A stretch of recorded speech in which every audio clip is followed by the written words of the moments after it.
evil mad monk, Rasputin. From Legend Diaries.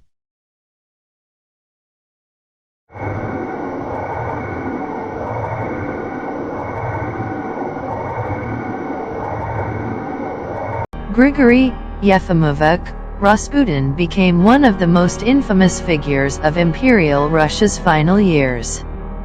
The mad monk earned a reputation as a sinister, debauched mystic whose hold over Tsar Nicholas II's wife, Alexandra, was undermining the proper government of Russia.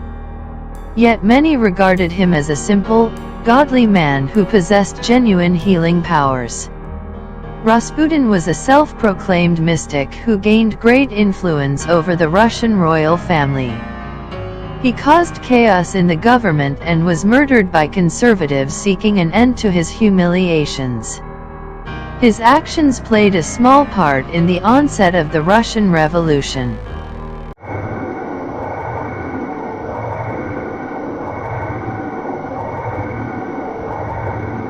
Grigori Rasputin was born into a peasant family in Siberian Russia in the late 1860s. Rasputin always told stories and kept his facts confused. He went to a school but failed to become academic, and after adolescence earned the name Rasputin for his actions like drinking, seducing and engaging in crime, violence, theft, and rape. He claimed he developed mystical skills at age of 12.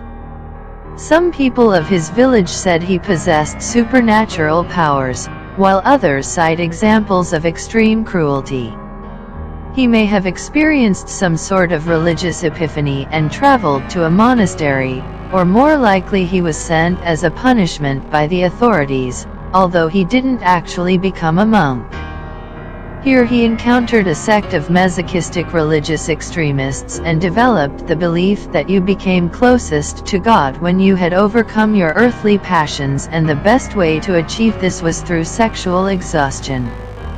Around the age of 18, he married and had 3 surviving children.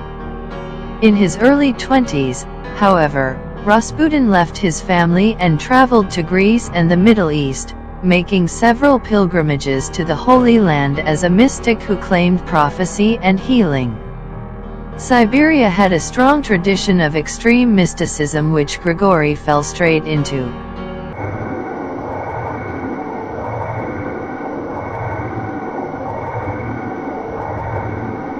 By 1903, Rasputin had drifted to St. Petersburg, the capital of Imperial Russia.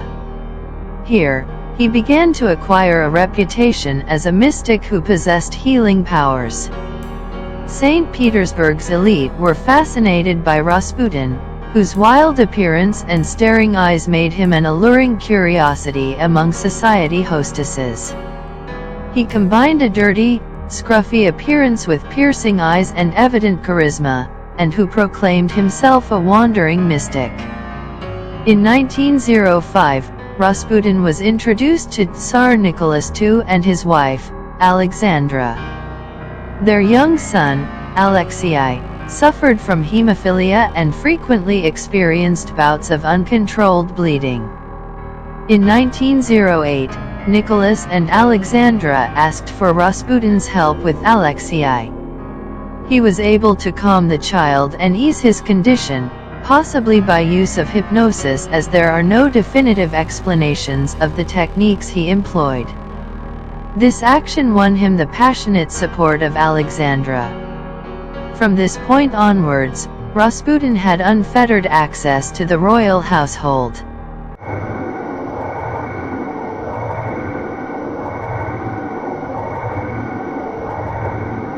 Between 1906 and 1914, various politicians and journalists used Rasputin's association with the imperial family to undermine the dynasty's credibility and thus push for reform.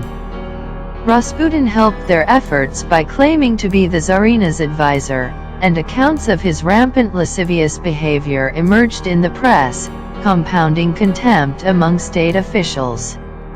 In truth, however, Rasputin's influence at this time was limited to the health of Alexis. As Russia entered World War I, Nicholas II took command of the Russian army in 1915, and Alexandra took responsibility for domestic policy. Always Rasputin's defender, she dismissed ministers who were said to be suspicious of the Mad Monk. Government officials tried to warn her of Rasputin's undue influence, but she continued to defend him, giving the impression that Rasputin was her closest advisor.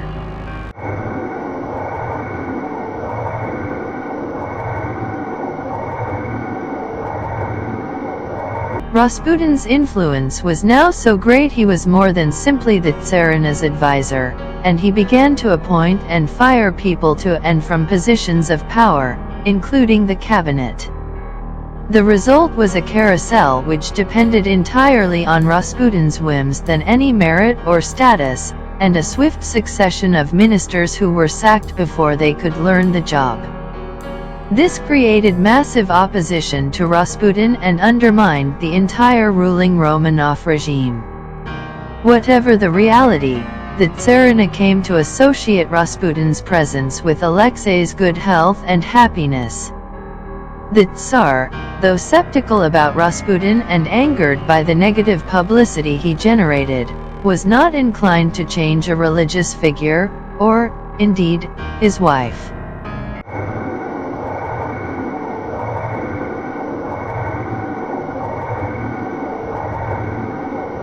During the next few years, Rasputin lived something of a double life, acting as a humble peasant while around the immediate royal family, but outside living a debauched lifestyle, humiliating and seducing noble women, as well as drinking heavily and consorting with prostitutes. When not providing relief to Alexei and Alexandra, Rasputin spent much of his time in nefarious social activities. He became a regular counselor to aristocratic and affluent bourgeois women, and openly boasted of sleeping with them. At night, Rasputin could often be found in St. Petersburg's seedier districts, frequenting bars and brothels. There were press accounts of him drunkenly exposing his penis and claiming to have bedded the Tsarina.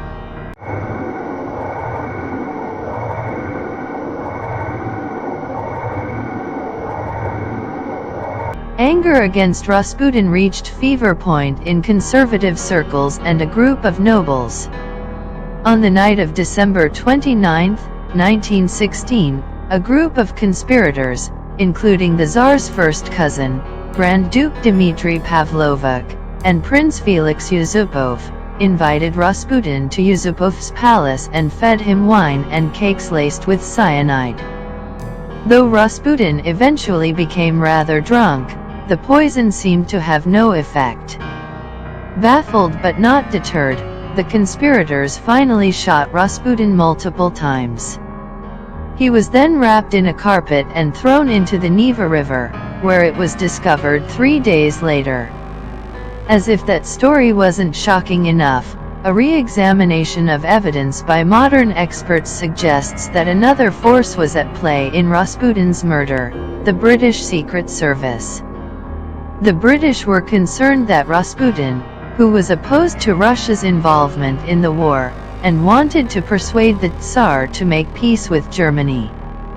If this had happened, hundreds of thousands of German troops would have been released from the east to threaten Allied forces on the Western Front.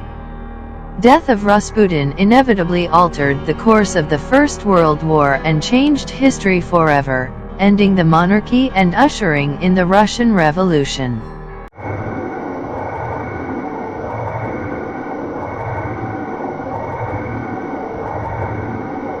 Rasputin is best known for his role as a mystical advisor in the court of Tsar Nicholas II of Russia.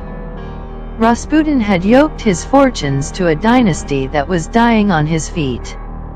A year after his murder, Imperial Russia was wiped away. However he died, Rasputin died surrounded by myth and controversy. Was he really a holy man and healer? Or was he just a licentious opportunist? We shall never know for sure, because his activities are separated from us by the huge upheaval of the Russian Revolution, in which many key witnesses, including the imperial family, were killed.